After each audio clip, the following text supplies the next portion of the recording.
오늘 말씀의 주제는 성령이 임할 때 비전이 주어집니다 하는 말씀을 같이 나누고자 합니다. 오늘 젊은이들에게 그리고 많은 사람들에게 비전 이야기를 많이 하는데, 그런 그 비전은 도대체 어떻게 주어지는 것인가? 경험을 통해서 비전이 오는 것도 아니고, 학문을 통해서 비전을 오는 것도 아니고, 관계를 통해서 비전을 오는 것이 아니라 성령이 우리에게 임할 때 우리의 삶의 꿈이 열리게 된다는 것을 오늘 함께 여러분들과 나누려고 합니다. 지난 시간 우리는 사도행전 사무엘상 21장에 있는 말씀을 통해서 다윗이 가드왕 아기스로부터 피난 온 얘기를 우리가 말씀을 드렸습니다.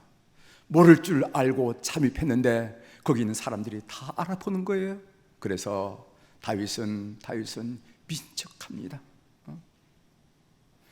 침을 흘려서 수염에 침이 그득하게 만들고, 대문에 등을 기대면서 끄적끄적거리고, 눈은 휑하니 초점이 맞추지 않고, 그렇게 하면서 그 위기를 모면했던 것을 지난 시간에 여러분들이 설명을 들었으리라 믿습니다.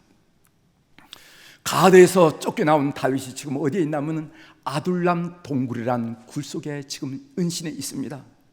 이 아둘람 동굴이라는 것은 땅으로 말하면, 지역으로 말하면 유대 땅, 유다 지파 소속이 있지만은 사실은 그때 블레셋의 영향을 받았기 때문에 비교적 안전한 지역에 지금 다윗이 은신해 있는 것입니다.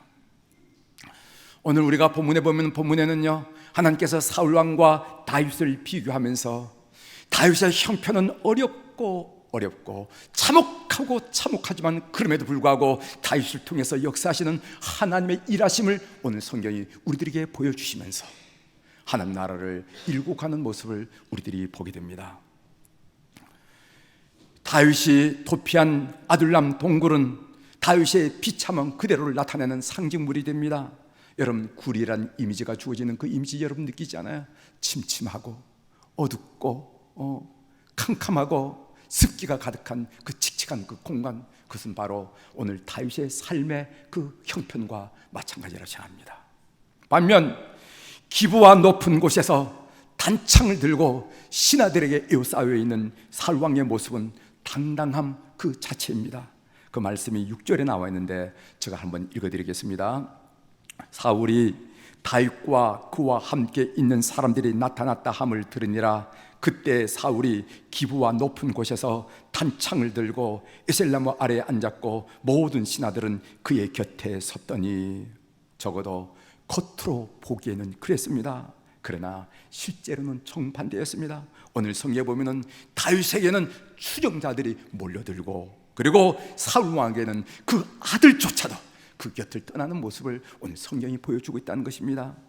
오늘 2절에 보면은요, 환난 당한 모든 자와 빚진 모든 자와 마음이 원통한 자가 다 그에게로 모였고, 그는 그들의 우두머리가 되었는데 그와 함께한 자가 400명 가량이었더라 하면서 다윗에게 추종달이 몰려오고 있음을 우리들에게 묘사해주고 있습니다. 반면 8절에 보면은 너희가 다 공모하여, 지금 사울이 하는 얘기죠. 너희가 다 공모하여 나를 대적하며 내 아들이 이새의 아들과 맹약하였으되 내게 고발하는 자가 하나도 없고, 나를 위하여 슬퍼하거나 내 아들이 내 신하를 선동하여 오늘이라도 매복하였다가 나를 치려는 것을 내게 알린 자가 하나도 없도다 하니, 사울의 얘기입니다. 2절에 보면은 다라는 말이 나오고, 오늘 8절에 보면은 하나도 없도다 하는 그런 단어가 나옵니다. 다윗에게는 다란 말을 짓고, 그리고 사울에게는 하나도 없도다라는 말을 적고 있습니다. 우리가 보면은 다윗의 상황은 여전히 어렵습니다. 그러나 하나님의 약속은, 하나님의 시선은 단 한순간도 멈춤이 없이 다윗을 행해 있고 다윗을 통해서 역사하는 것을 우리가 보게 됩니다. 비록 어려운 상황이지만은 하나님은 다윗을 통해서 일하고 계시다는 거예요. 사랑하는 교회 여러분 상황이 비록 사람들이 볼 때는 참 어렵다고 하지만은 여러분 통해 역사하시는 하나님의 일하심을 매일 경험하는 우리 교우들이 되기를 주의 이름으로 축원합니다. 제가 본문을 묵상하면서 궁금하게 여긴 것은 이 아둘람 동굴에 모인 무리들 400명에 관한 것입니다. 그 무리의 성격에 관한 것입니다. 2절에 보면은 환난 당한 자, 빚진 자, 원통한 자들이 다 다윗에게 모였는데 그들의 성격이, 그들의 무리의 성격이 어떻게 되냐는 거죠. 우리 2절을 다시 한번 읽어보도록 하겠습니다. 2절, 환난 당한 모든 자와, 시작. 환난 당한 모든 자와 빚진 모든 자와 마음이 원통한 자가 다 그에게로 모였고 그는 그들의 우르머리가 되었는데 그와 함께한 자가 400명 가량이었더라. 여기 환난 당한 자라 하는 말은 무슨 말인가 하면은 애부로부터 지속적으로 정치적인 압박과 핍박을 받는 사람들을 말하는 것입니다.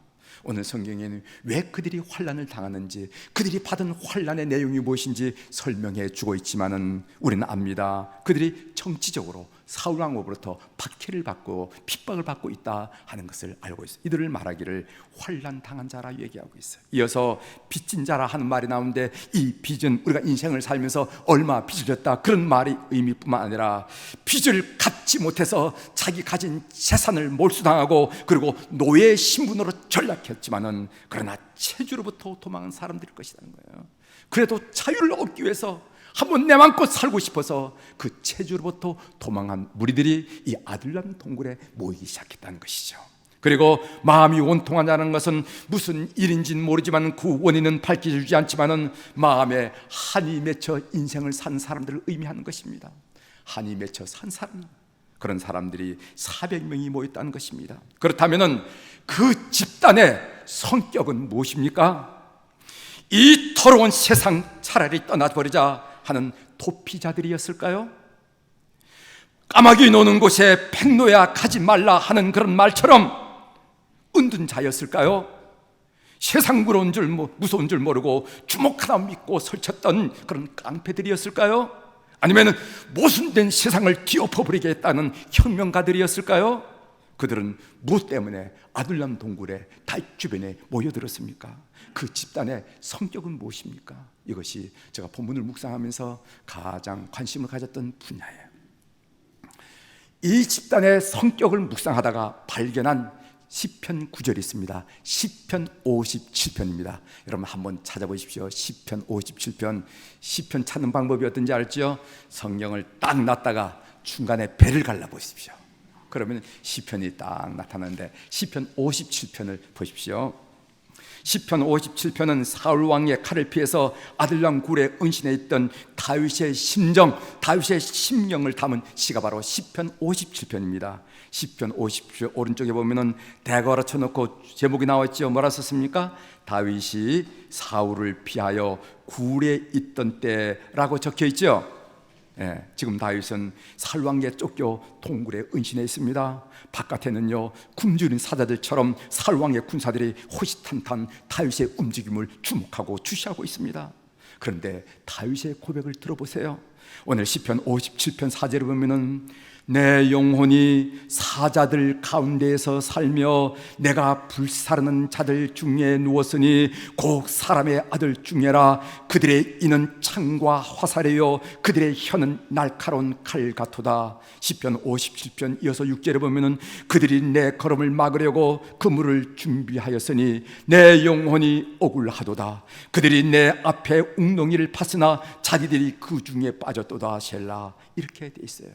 시편 57편 전반부에 보면은요 사자란 말이 나옵니다. 불이란 말이 나옵니다. 창 화살이 나옵니다. 칼 그물이 나옵니다. 웅덩이가 나옵니다. 그런 말들이 부정적인 말들, 장애가 되는 말들이 계속 쏟아져 나옵니다.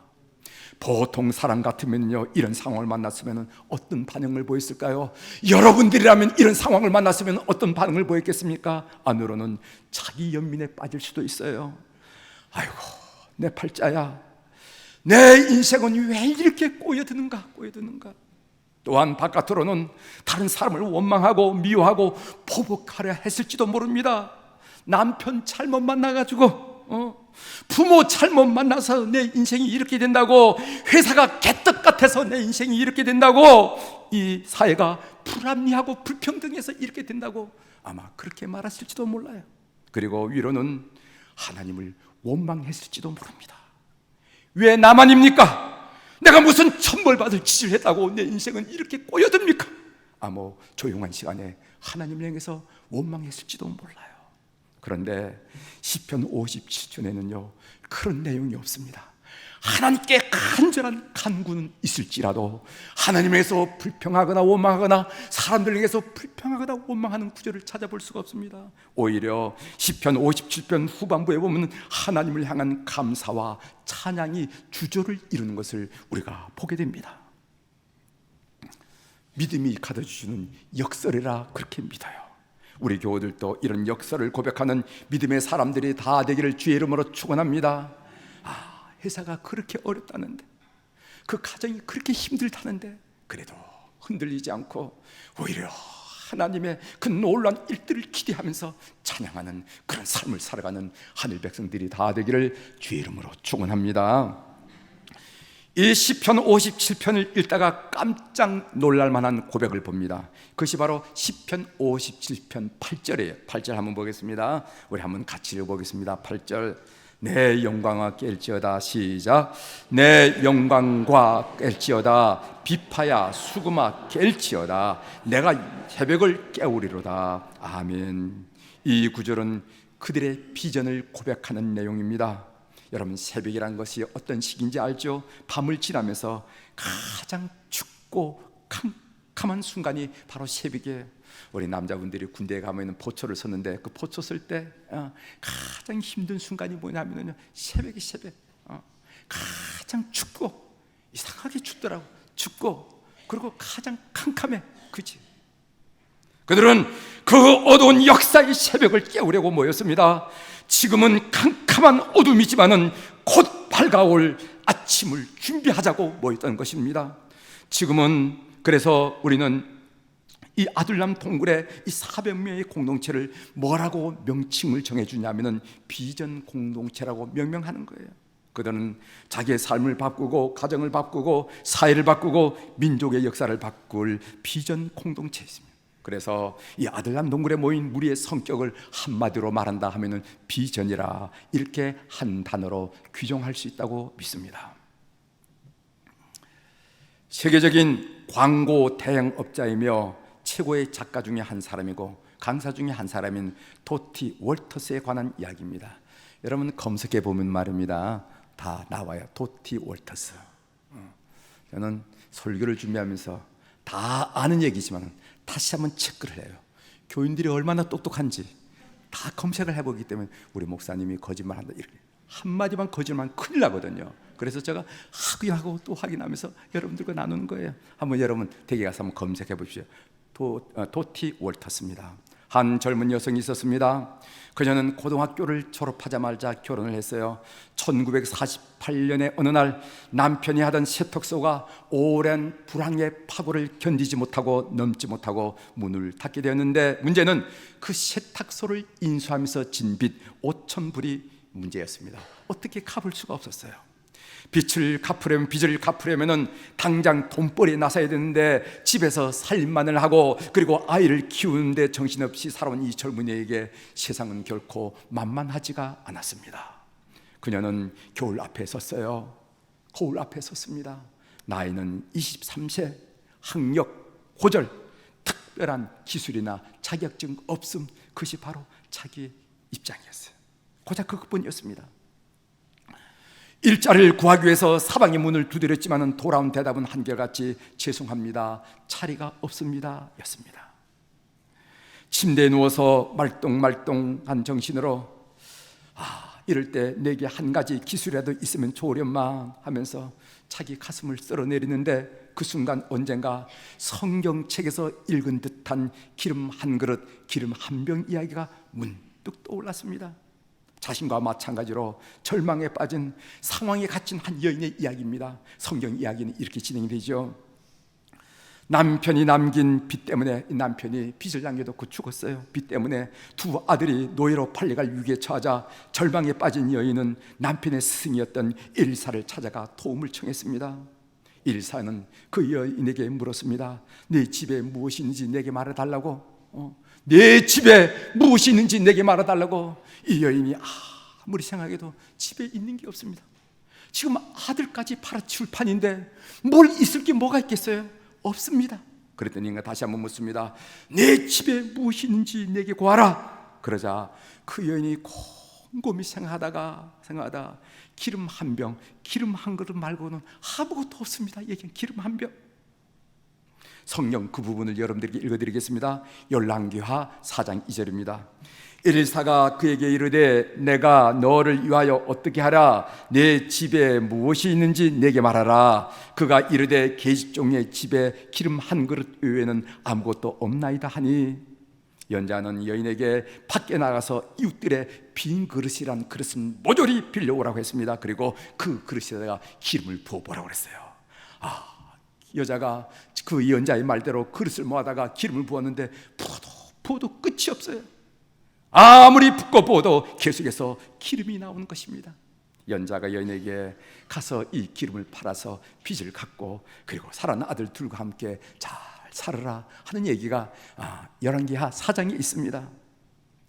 기름 한 것이라 하는 것은 상징어입니다. 상징.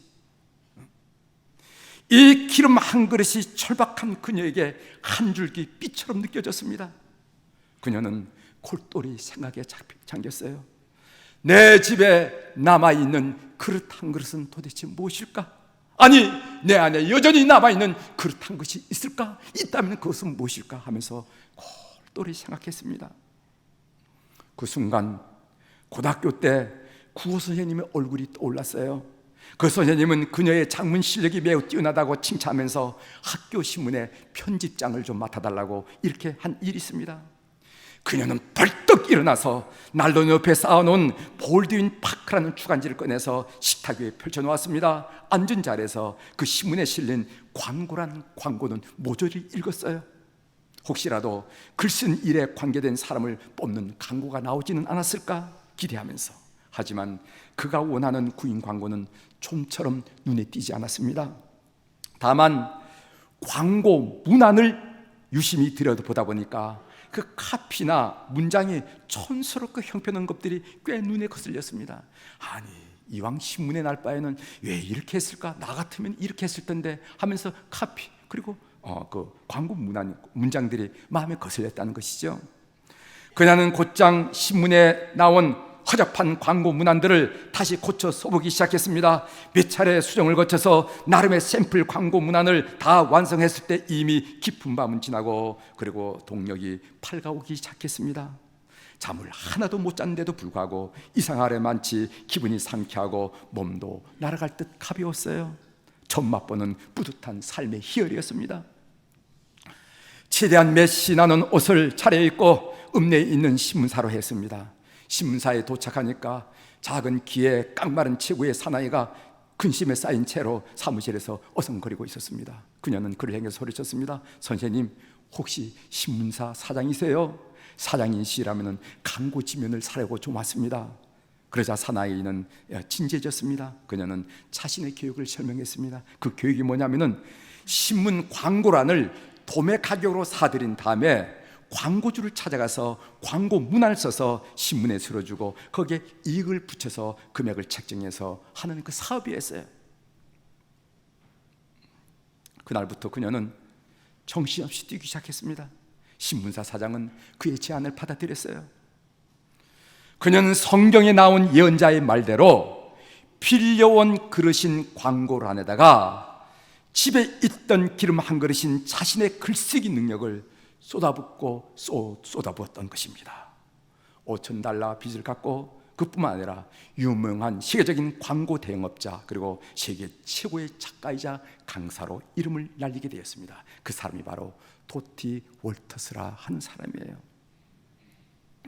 사랑하는 교우 여러분, 여러분에게 아직까지 남아있는 기름 한 그릇은 무엇입니까? 여러분에게도 분명히 남아있는 기름 한 그릇이 있습니다. 그리고 이 세상으로부터 빌릴 그릇은 무엇입니까? 이 세상에는 여러분이 사용할 빈 그릇이 여전히 많습니다. 이 발견이 바로 비전을 갖게 되는 출발이라 하는 거예요. 왜 비전이 생기면 놀란 힘이 우리에게 주어집니까? 첫 번째로는요, 비전은 집중력을 발휘할 수 있게 해주기 때문에 그렇습니다. 여러분, 집중력은요 모든 학업, 생업, 작품, 그리고 인생의 성패를 좌우하는 거 잘 알잖아요. 공부 못하는 아이들이 책상에 안 앉아서 공부 못하는 게 아니라 집중력이 없어 공부 못하잖아요. 사업에 성공하는 분들이 사업을 열심히 하지 않아서가 아니라 집중력이 없어서 실패를 한다 이 말이지. 마음을 집중하지 않고 통달할 수 있는 일은 이 세상에 한 가지도 없습니다. 직업을 자꾸만 바꾼 사람은 집중력이 약한. 둘째, 비전은 우리를 능동적으로 움직이게 합니다. 성공하는 사람들의 7가지 습관이라는 책을 쓴 스티븐 코비는요, 비전을 가진 사람은 외부 자극에 의해 움직이는 것이 아니라 내부의 동기에 의해서 움직이는 프로액티브한 사람이라 이렇게 말한 적이 있습니다. 자율적이고 능동적이라는 거예요. 그 이유는 비전을 가졌기 때문에 그렇다는 거예요. 세 번째로, 비전은 정신적, 육체적 에너지를 공급해 줍니다. 모든 위대한 업적과 성취는 열정이 있어야 되고 집요함이 있어야 되고 결단과 도전, 그리고 인내의 산물인데, 이런 비전은 바로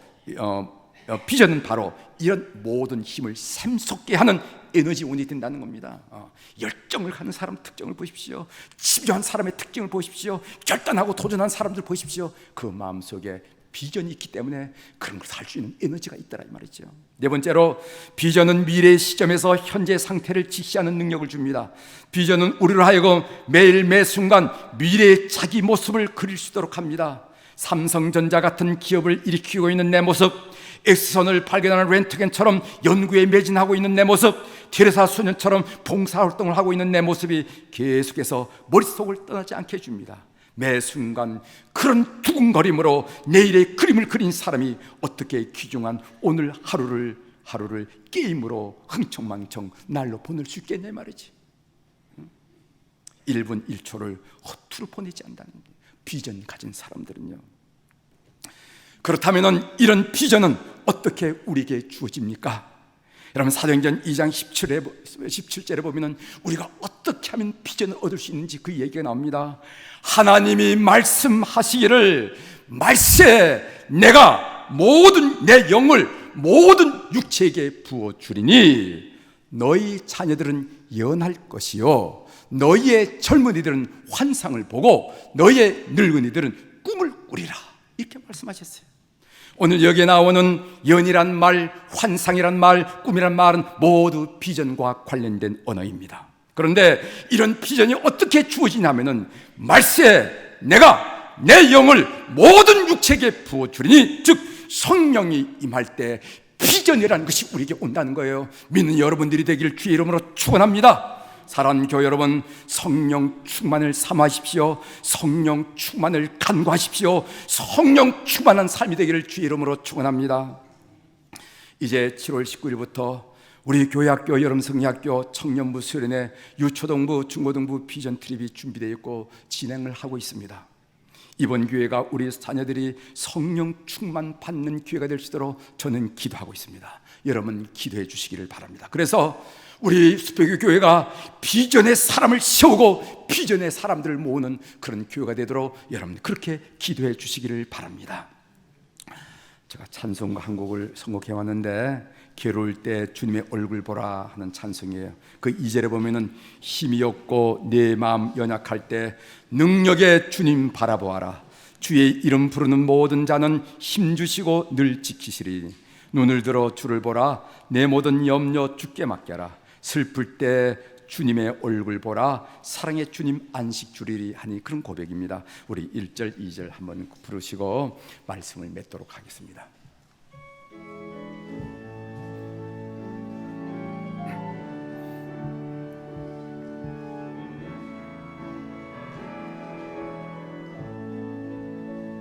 괴로울 때 주님의 얼굴 보라. 평화의 주님 바라보아라. 세상에서 시달친 구들아, 위로의 주님 바라보아라. 눈을 들어 주를 보라. 내 모든 염려 주께 맡겨라. 슬픈 슬플 때에 주님의 얼굴 보라. 사랑의 주님 안식 주리라. 힘이 없고 내 마음 연약할 때 능력의 주님 바라보아라. 주의 이름 부른 모든 자는 힘 주시고 늘 지켜주시리. 눈을 들어 주를 보라.